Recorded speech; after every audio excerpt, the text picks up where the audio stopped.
So 1-to-1 interaction ఏమైనా ఉంటుందా? అంటే చాలా మంది స్టూడెంట్స్ ఎక్కువగా కోరుకునేటువంటిది ఏంటంటే మెంటర్‌షిప్ విషయంలో 1-to-1 ఇంటరాక్షన్ కావాలని చెప్పి. సో మీరు ప్రొవైడ్ చేసినటువంటి 1-to-1 ఇంటరాక్షన్ గురించి ఒకసారి. 1-to-1 ఇంటరాక్షన్ అంటే ఇప్పుడు స్టూడెంట్స్ ఉంటారు సార్. సో ఈరోజు ఒక 100 స్టూడెంట్స్ మనకి ఎగ్జామ్ రాశారు. ఓకే.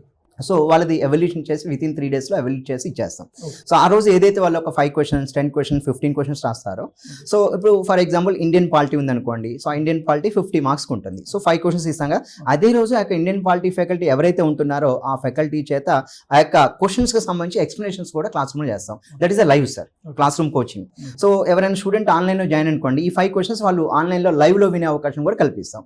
ఒకవేళ వాళ్ళకి ఏదైనా రికార్డింగ్ ఒక లైవ్ ఆబ్సెంట్ అయినా కానీ మా యొక్క యాప్లో, మెరిట్మెంట్స్ యాప్లో రికార్డింగ్ చేసి వాటిని ప్రొవైడ్ చేయడం అయితే జరుగుతుంది. అంటే 1-to-1 అనేది ఏంటంటే ఎగ్జామ్కి ఒక 3 months ముందు అనేది 1-to-1 సెషన్ మెంటర్షిప్ జరుగుతుంది.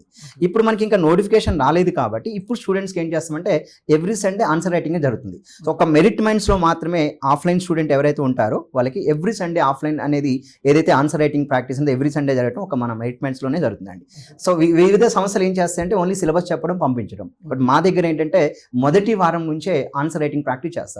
గ్రూప్ 1 ఆస్పిరెంట్ ఎప్పుడు కూడా ఆన్సర్ రైటింగ్ చేయాలి అంటే హెజిటేట్ అవుతారండి, రాయడానికి ఇష్టపడరు, మార్కులు తక్కువ వస్తాయని చెప్పి. కానీ ఎవరైతే విద్యార్థి ఉంటారో ప్రతి వారం ఆన్సర్ రైటింగ్ ప్రాక్టీస్ చేస్తారో ఆ యొక్క విద్యార్థి ఖచ్చితంగా గ్రూప్ అనేది చాలా తక్కువ టైంలో ఈజీగా క్రాక్ చేయగలుగుతారు.